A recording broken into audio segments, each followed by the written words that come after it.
We Tamil நேயர்களுக்கு வணக்கம். Welcome to the show. செய்தி சொல்லட்டுமா? அண்ணா பல்கலைக்கழக மாணவிக்கு நேர்ந்த பாலியல் வன்கொடுமை தமிழ்நாட்டையே உலுக்கி எடுத்த ஒரு சம்பவம். எப்படி மதிப்புமிக்க தமிழ்நாட்டிலேயே ரொம்ப பிரபலமா பேசக்கூடிய ஒரு பொறியியல் பல்கலைக்கழகத்துல இவ்வளோ பெரிய ஒரு பல்கலைக்கழகத்துல ஒரு மாணவிக்கு அந்த வளாகத்துக்குள்ளேயே வச்சு இப்படி ஒரு விஷயம் நடந்தது. இதுல அந்த பல்கலைக்கழக நிர்வாகமும் சரி, அரசும் சரி, இது தொடர்பா நடவடிக்கை எடுக்க வேண்டிய காவல்துறையும் சரி, இவங்க 3 பேருமே இதுக்கு முழு பொறுப்பு எடுக்கணும். அந்த அளவுக்கு நிர்வாக சீர்கேடு இருக்கு அப்படின்னு பல விமர்சனங்கள் தொடர்ந்துட்டு வருது. இந்த விஷயத்தை பொறுத்த வரைக்கும் இதுல குற்றவாளியாக சொல்லப்படுற அந்த ஞானசேகரன் அப்படின்ற நபர் ஏற்கனவே இது போன்ற ஒரு குற்ற சம்பவத்துல ஈடுபட்டிருக்காரு. அது மட்டும் இல்லாம இப்போ இந்த விவகாரத்துல பாதிக்கப்பட்ட அந்த மாணவி அவர்களுடைய தோழிக்கும் இதே போல ஒரு முறை நடந்திருக்கிறதா சொல்றாங்க. இந்த மாதிரி தோழியும் பாதிக்கப்பட்டிருக்கதா சொல்றாங்கன்னா அப்போ அந்த நபர் தொடர்ச்சியா இதே செயல்ல ஈடுபட்டுட்டு வந்திருக்கிறதாக தான் தெரிகிறது. அப்போ இப்படிப்பட்ட ஒரு குற்ற பின்னணியுடைய ஒரு நபரை எப்படி அந்த பல்கலைக்கழக வளாகத்துக்குள்ள அனுமதிச்சாங்க அப்படிங்கிற கேள்விகளும் மக்கள் மத்தியில எழுந்துட்டு இருக்கு. அவ்வளவு எளிதா மாணவர்கள், ஆசிரியர்கள், அங்கு பணிபுரியக்கூடியவர்கள் தவிர வேற யாரும் அந்த அளவுக்கு உள்ள போக முடியாத அளவுக்கு இருக்கிற அப்படி ஒரு பல்கலைக்கழகத்துல இது போன்ற குற்ற பின்னணி இருக்கக்கூடிய ஒரு நபர் எப்படி உள்ள அனுமதிச்சாங்க? அப்ப நிர்வாகம் அந்த அளவுக்கு சீர்கெட்டு இருக்கா அப்படின்ற விமர்சனங்களும் மக்கள் மத்தியில எழுந்திருக்கு. இப்போ இந்த விவகாரம் சில வருடங்களுக்கு முன்பு நடந்த கள்ளக்குறிச்சியில ஸ்ரீமதி அப்படிங்கிற ஒரு மாணவி, அந்த விவகாரம், அடுத்து நாங்குநேரியில ஒரு மாணவன் மீதான சாதி வெறி தாக்குதல், அந்த விவகாரம், இதெல்லாம் வச்சு பார்க்கும்போது கல்வி நிலையம் அப்படிங்கிறது மாணவர்களுக்கான ஒரு பாதுகாப்பான சூழலை உருவாக்கலையோ அப்படிங்கிற ஒரு ஐயமும் எழுது. இந்த அண்ணா பல்கலைக்கழக விவகாரத்தை பொறுத்த வரைக்கும் குற்றவாளி திமுகவோடு தொடர்புடையவர், அதுல ஒரு முக்கிய பொறுப்புல இருந்த ஒரு நபர் அப்படிங்கிறதுனாலையும் பல அமைச்சர்களோடு அவர்களுக்கு தொடர்பு ஏற்படுத்திக்கிட்டதாலையும் இந்த நபர் அவ்வளவு தைரியமா இந்த குற்ற சம்பவத்துல ஈடுபட்டிருக்க முடிஞ்சிருக்கு அப்படின்னு விமர்சனங்களும் வலுத்துட்டு வருது. அப்படி இருக்க இந்த விவகாரத்தை பொறுத்த வரைக்கும் ஆளும் கட்சியாக இருக்கக்கூடிய, அரசு அதிகாரத்தில் இருக்கக்கூடிய ஒரு கட்சியாக, ஒரு தேர்தலுக்காக செயல்படக்கூடிய ஒரு கட்சியாக திமுக அரசு இந்த விவகாரத்துல தகுந்த நடவடிக்கை கடுமையாகவே எடுத்திருக்கணும் அப்படிங்கிற ஒரு அவசியமும் இருக்கு. இது ஒரு புறம் இருக்க, இந்த பாலியல் வன்கொடுமையில பாதிக்கப்பட்ட மாணவி புகாரா கொடுக்கும் போது புகார் கொடுக்கிறவங்களோட அடையாளங்கள் வெளிப்படுத்தக்கூடாது அப்படிங்கிற அந்த புரோட்டோகால்ஸையும் மீறி அந்த பாதிக்கப்பட்ட பெண்ணின் விவரங்கள் அடங்கிய எஃப்ஐஆர் ஒன்று பொதுவெளியில வெளிவருது அப்படின்றது ஒரு நிர்வாகத்துடைய, குறிப்பா காவல்துறை நிர்வாகத்துடைய பெரிய பிழையாக கருதப்படுது. இதற்கு காரணமானவர்கள் யாரா இருந்தாலும் அவர்கள் மீது நடவடிக்கைகள் தீவிரமாக அப்படிங்கிற கோரிக்கைகளும் மக்கள் மத்தியில வலுத்துட்டு வருதுன்னே சொல்லலாம். இந்த விவகாரத்தை பொறுத்த வரைக்கும் ஆளும் திமுக அரசு மேல அழுத்தம் கொடுக்கும் வகையில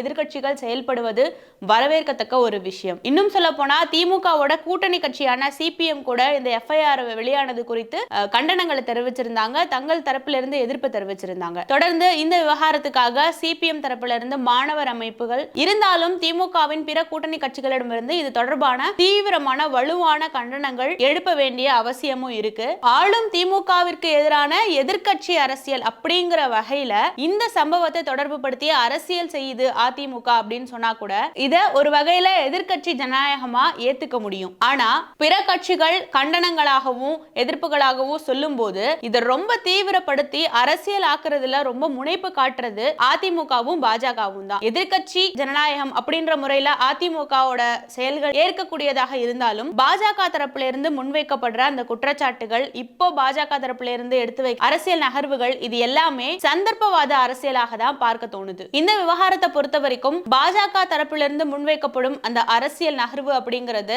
ஆளும் அரசை எதிர்த்து செய்யும் அரசியல் என்பதை தாண்டி தமிழக மக்களுக்கும் அந்த தமிழ்நாட்டு பாஜக மாநில தலைவர் அண்ணாமலை அந்த தமிழ்நாட்டோடு ஏற்படுத்தி கொண்ட அந்த சில மாத இடைவெளி அப்படிங்கறத பூர்த்தி பண்றதுக்காக, இப்போ அது சரி செய்யறதுக்காக பாஜக மாநில தலைவர் அண்ணாமலையை முன்னிறுத்தி பாஜக அரசு தன்னுடைய அரசியல் நகர்வை வைக்குதா அப்படிங்கிற ஒரு சந்தேகமும் எழுது. ஏற்கனவே மணிப்பூர்ல நடந்த அந்த பெண்களுக்கு எதிரான வன்கொடுமைக்கு குரல் கொடுக்காத பாஜக அரசு, மல்யுத்த வீராங்கனைகளுக்கு ஏற்பட்ட அந்த பாலியல் துன்புறுத்தல் குறித்த அவர்களோட குற்றச்சாட்டுக்கு செவிமடுக்காத பாஜக அரசு, இந்த குறிப்பிட்ட பல்கலைக்கழக மாணவிக்கு நடந்த அந்த வன்கொடுமை சம்பவத்தை பாஜக மாநில தலைவர் அண்ணாமலையை முன்னிறுத்தி தங்களது கட்சி தரப்புல ஒரு சூழ்நிலைவாத அரசியல் செய்யுது நினைக்குதோ அப்படிங்கிற ஒரு கேள்வியும் எழுது. ஒரு புகழ்பெற்ற பல்கலைக்கழகமான அண்ணா பல்கலைக்கழக வளாகத்துக்குள்ளேயே அங்க பயிலக்கூடிய ஒரு மாணவிக்கு இப்படி ஒரு சம்பவம், பாதுகாப்பற்ற ஒரு நிலை ஏற்படுது அப்படிங்கிறது ரொம்ப சென்சிட்டிவான விஷயம். அப்படி இருக்கும்போது இந்த ரொம்ப சென்சிட்டிவா இருக்கக்கூடிய விஷயத்த இது சம்பந்தமா மக்களுக்கு அரசு மேல உள்ள கோபத்தை பாஜக பயன்படுத்திக்க நினைக்குதோ அப்படிங்கிற கேள்விகளும் எழுது. குறிப்பா இந்த விஷயம் தொடர்பா அதிக அளவுல குரல் எழுப்பினவரா தெரிகிறது அண்ணாமலை. அப்படின்னும் போது தனக்கும் தமிழக அரசியலுக்குமான இந்த சில மாத இடைவெளியை சரி செய்து கொள்ளதான் அப்படி உணர்வு பூர்வமான ஒரு செய்தியாளர் சந்திப்பு கொடுத்தாரோ அப்படிங்கிறதும் அரசியல் வட்டாரத்துல பேசப்படுது. பாதிக்கப்பட்ட அந்த மாணவிக்கு நீதி கேட்கறதுக்காக நான் இங்க இருக்கேன் அப்படின்னு அவர் சொல்றதை விட அதிகமா ஆவுனா இந்த அரசு வடக்கு தெக்குன்னு பேசுது, ஆவுனா வரி கட்டுறோம் நிதி கொடுக்கலன்னு பேசுது, இப்படிங்கிறது போல கருத்துக்களை அவர் முன்வைக்கும் போது ரொம்ப சென்சிட்டிவா பூதாகரமா போய்கிட்டு இருக்க இப்படி ஒரு விஷயத்துல மக்களோட மனப்போக்கு எப்படி இருக்குன்றத தெரிஞ்சுக்கிட்டு இத ஒரு சூழ்நிலைவாத அரசியலா இந்த இடத்துல பாஜக உபயோகிக்குதோ அப்படிங்கிற சந்தேகமும் எழுது. இந்த விவகாரத்துல இந்த மாணவிக்கு இப்படி நடந்துருச்சு பாருங்க, அரசு நிர்வாகம் இப்படி சீர்கேட்டிருக்கு பாருங்க, இப்படின்னு ஒரு விமர்சனங்களை முன்வைக்காம எதுக்கெடுத்தாலும் இந்த அரசு நிதி கொடுக்கலன்னு பேசுது, வடக்கே தெக்கேன்னு பேசுது அப்படின்னு சொல்லும் போது இந்த விஷயங்கள்லாம் பெருசா பேச வேண்டிய விஷயங்கள் இல்லைன்னு அந்த இடத்துல மக்கள் மனதுல பதிய வைக்க பாஜக அரசு நினைக்குதோ அப்படிங்கிற கேள்வியும் எழுது. இப்படி செய்தியாளர் சந்திப்புல உணர்வு பூர்வமான ஒரு பேச்சுக்கு மத்தியில அந்த பெண்ணுக்கு நீதி கேட்க வேண்டிய மாநில அரசு இப்படி நிதி கேட்டுக்கிட்டு இருக்கே அப்படின்றத பத்தி பேசும்போது மக்கள் மனசுல அந்த நேரத்துக்கு தகுந்தவாறு அந்த விஷயம்தான் ரொம்ப நல்லா போய் பதியும். அப்போ அதன் மூலமா அவர் என்னதான் சொல்ல வராரு, தமிழ்நாடு அரசின் ஆட்சியில நடக்கிற சீர்கேட்டை மட்டும் பெருசா பாருங்க, மற்றபடி மத்திய அரசு மாநில அரசுகளுக்கு செய்யறதோ செய்யாததோ இதை பத்தியெல்லாம் எதுவும் பெருசா பார்க்க கூடாது அப்படிங்கிற ஒரு மனநிலையை உட்புகுத்துற மாதிரி தானே அமையுது. தமிழக அரசு இது போன்ற பல விஷயங்கள்ல மெத்தன போக்கோட இருக்கிறது மறுக்கிறதுக்கு இல்ல. தமிழ்நாடு அரசின் இந்த நிர்வாக சீர்கேடு பற்றி பேச வேண்டிய அவசியம் இருக்கு. பட் அதே நேரத்துல இந்திய கூட்டாட்சி அமைப்பு அப்படிங்கறத பொறுத்த வரைக்கும் நிதி உறவிலும் சரி அரசியல் உரிமையிலும் சரி தமிழ்நாடு மத்திய அரசால எந்த அளவுக்கு வஞ்சிக்கப்படுதுங்கிறதையும் பேச வேண்டியது அவ்வளவு முக்கியம். பாஜக ஒன்றிய அரசு அதிகாரத்துக்கு வந்ததுல இருந்தே தமிழ்நாட்டுக்கு தர வேண்டிய நிதிகளை பறிச்சுட்டு தான் இருக்குங்கிறது 16வது நிதி ஆணைய குழுவும் ஆமோதிச்சிருக்கு. தமிழ்நாட்டை பொறுத்த வரைக்கும் தன்னுடைய சமூக பொருளாதார வளர்ச்சியினால மனிதவள குறியீட்டிலையும் சரி பெண்களுக்கான பாதுகாப்பு அம்சங்கள் தொடர்பிலையும் சரி பாஜக ஆளும் பிற மாநிலங்களை விட தமிழ்நாடு மேம்பட்டுதான் இருக்குன்னே சொல்லணும். இன்னும் இவற்றை மேம்படுத்தவும் இதற்கான கட்டமைப்புகளை உருவாக்கவும் தமிழ்நாட்டுக்கு போதிய நிதி தேவைப்படுதுதான். ஒன்றிய பாஜக அரசு பதவிக்கு வந்து 14வது நிதிக்குழு காலத்திலிருந்தே தமிழ்நாட்டுக்கு தர வேண்டிய நிதியான 2.63 லட்சம் கோடி ரூபாய் இன்னும் தமிழ்நாட்டுக்கு தரப்படாமலே இருக்கு. இது தமிழ்நாட்டின் மொத்த கடன்லையும் 32% இணையாக இருக்கு. இப்படிப்பட்ட விஷயங்களை பத்தி பேசினா போற போக்குல ஒரு பிரஸ் மீட்ல இதெல்லாம் பேச வேண்டிய அரசியலா அப்படின்னு மாநிலத்தின் ஒரு கட்சியோட பிரதிநிதியே மக்கள் தரப்பிலிருந்து மத்திய அரசு கிட்ட முறையிட வேண்டிய இடத்துல இருக்கிற ஒரு மாநிலத்துக்கான கட்சி தலைவரே இப்படி சொல்லும் போது இதை எந்த மாதிரியான அரசியல்னு சொல்றது? அப்போ அந்த செய்தியாளர் சந்திப்பின் போது அந்த மாணவிக்காக நீதி கேட்கிற அப்படின்னு உணர்ச்சி வசப்படுறது மூலமா அப்போது மக்களுக்கு இருந்த அரசின் மீதான அந்த கோபத்தை பயன்படுத்திக்கிட்டு தனக்கான அல்லது தனது கட்சிக்கான அரசியலை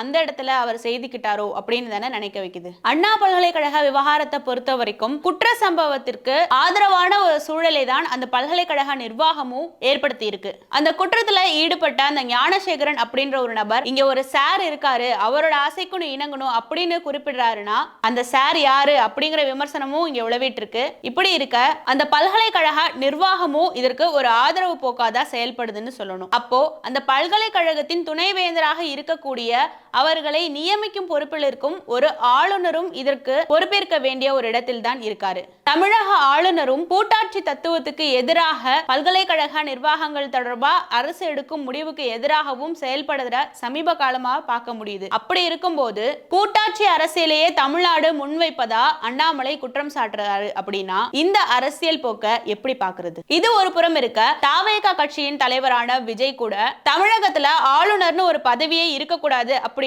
ரொம்ப வலிமையா ஒரு கருத்தை முன்வச்சாரு. மேலும் தனது கட்சியில எடுக்கப்பட்ட அந்த தீர்மானங்கள்ல கூட ஆளுநர் பதவின்ற ஒண்ணு இருக்கவே கூடாது முன்வைத்தாரு. அப்படி இருக்கும்போது இந்த சென்னை பல்கலைக்கழக மாணவிக்கு நடந்த பாலியல் வன்கொடுமை விவகாரத்தை பொறுத்த வரைக்கும் ஆளுநரிடமே போய் அரசுக்கு எதிரான ஒரு குற்றச்சாட்டை முன்வைக்கிறாரு. இதுல குறிப்பா பார்க்க வேண்டிய விஷயம் என்னன்னா, பல்கலைக்கழக துணைவேந்தர்களை நியமிக்கும் பொறுப்புல இருக்கக்கூடிய ஆளுநரும் இந்த வன்கொடுமை விவகாரத்துல ஒரு வகையில பொறுப்பேற்க வேண்டிய ஒரு இடத்துல தான் இருக்காரு. அப்படி இருக்கும்போது அந்த ஆளுநர் நீங்க தான் அதுக்கு பொறுப்பேற்கணும் அப்படின்னு ஒரு கட்சி தலைவரா இருந்து சொல்லாம, நீங்க தான் இது தொடர்பான நடவடிக்கை எடுக்கணும் அப்படின்னு அவர்கிட்டயே போய் கோரிக்கை வச்சு முறையிடுறதுன்றது இதுவும் எந்த மாதிரியான அரசியல்னு புரியல. பெரிதளவுல எதுக்கும் குரல் எழுப்பாத கட்சியாக இருக்கக்கூடிய அந்த தாவேகா தரப்புல இருந்து ஆளுநர்கிட்டயே போய் இப்படி இந்த விவகாரத்துக்காக முறையிடணும். ஒரு கட்டத்துல ஆளுநரே இல்லைன்னு சொல்லிட்டு இருந்தது போக, இப்போ ஆளுநரும் இந்த விஷயத்துல நடவடிக்கை எடுக்கணும்னு முறையிட போகும்போது ஆளும் அரசை எதிர்க்கும் இடத்துல இருந்து குரல் எழுப்புறது பாராட்டக்கூடிய விஷயம்.